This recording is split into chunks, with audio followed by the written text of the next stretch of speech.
A shooting yesterday at YouTube's headquarters in California wounded 3 people but left only the shooter dead. The killer was an Iranian refugee named Nassim Aghdam. Apparently, Aghdam believed that YouTube's content policies had somehow sabotaged her efforts to become a digital video star. Enraged, she drove to the company's headquarters and opened fire. That's what we know.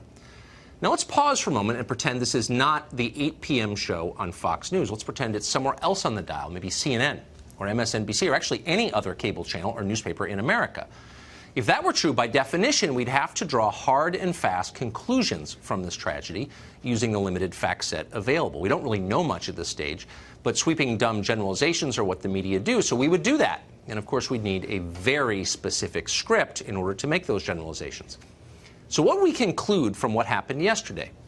Well, first off, the shooter was a woman. She was female. So clearly, America has a problem with toxic femininity. And we need to address that crisis right away, starting with more university panel shaming an entire gender. Somebody alert the HR department to this.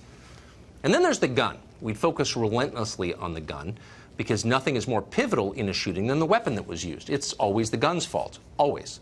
The shooter in this case used a Smith & Wesson 9mm handgun. Those guns need to be banned tomorrow, along with all other assault pistols. And if you disagree with that, you're evil. Next, the shooter was a vegan and a supporter of PETA.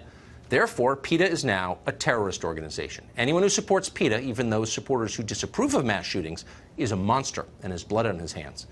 Let's hope that CNN hosts a town hall meeting where YouTube employees can scream at PETA spokesmen. They deserve to be screamed at. They caused the shooting. But wait, media outlets aren't reaching any of those conclusions. Why not? Well, because there's no obvious way to use this shooting to advance the objectives of the Democratic Party. So the media will stop talking about it soon. That's how corrupt they are. They're also incredibly stupid, especially on the subject of firearms.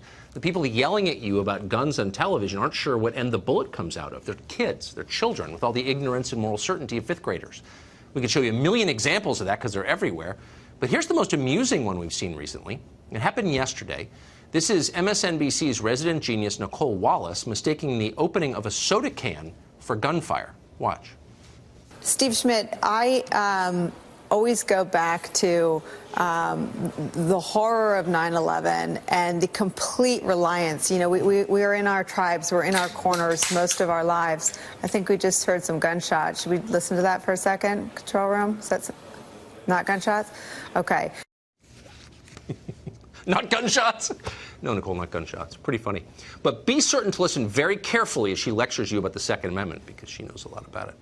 Pete Hegseth is Fox & Friends weekend host. He's a former member of the U.S. military, a decorated one, and he joins us tonight. So, Pete, it's a pretty simple question. We kind of know the script. We know the way these things unfold, how they're analyzed in the press. We draw sweeping conclusions from a pretty limited set of facts.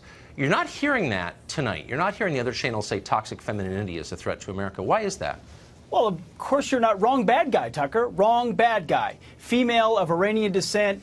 She's a fitness buff. She's a vegan. She's a PETA member. Not an NRA member. Not a Trump supporter. Not a member of the NRA. And as a result, doesn't fit the very convenient narrative. And as a result, it's silence, Tucker. I mean, it is NBC, CBS, negligent coverage.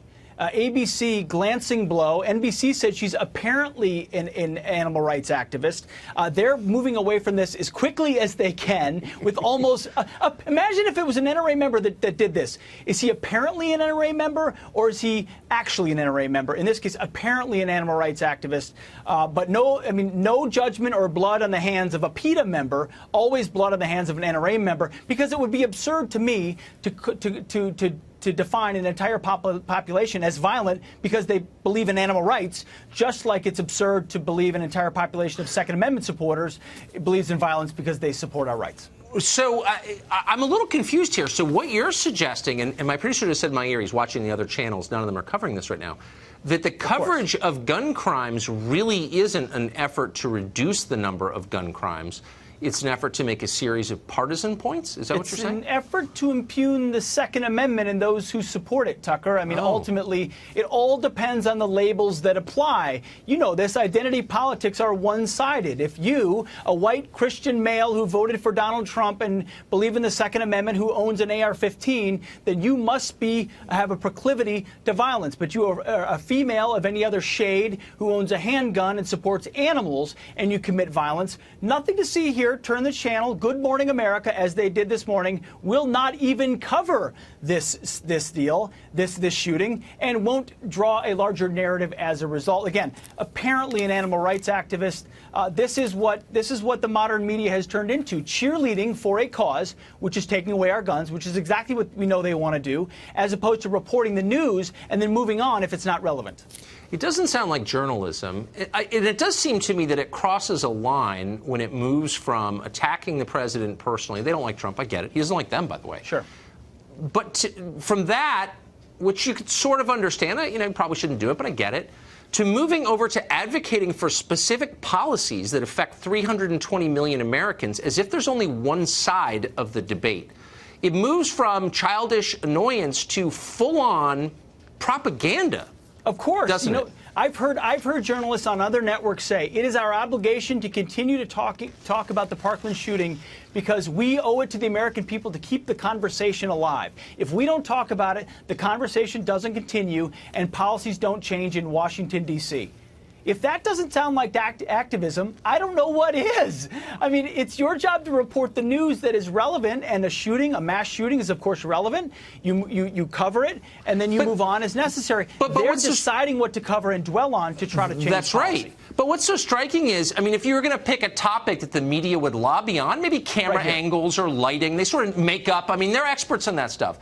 But is there any group in America that knows less about firearms? Nicole Wallace mistook a soda opening for gunshots. I opened my my Diet Mountain Dew, which I happen to like, and no one around here jumped and thought it was an AR-15, let alone a 9mm. I mean, I need Diet Mountain Dew because I'm up at 6 in the morning like you used to be. It keeps us awake, but I've never mistaken, nor anyone I know would mistake that as gunfire. They know nothing, Tucker. How many members of this media are members of the NRA? How many of them have ever fired an AR-15, let alone an M4, which I carried, let alone a 249 squad automatic weapon? They don't know a squad automatic weapon from a BB gun. Yet they're going to tell me what I can or cannot carry. Of course it's political activism to help their Democratic buddies. They're in the tank. It's not convenient. They're not going to cover it. Who put all the dumb people on TV? I always ask myself that. Pete, it's great to see you. You're not one of them. And I appreciate your coming on tonight. Thank you. Thank you.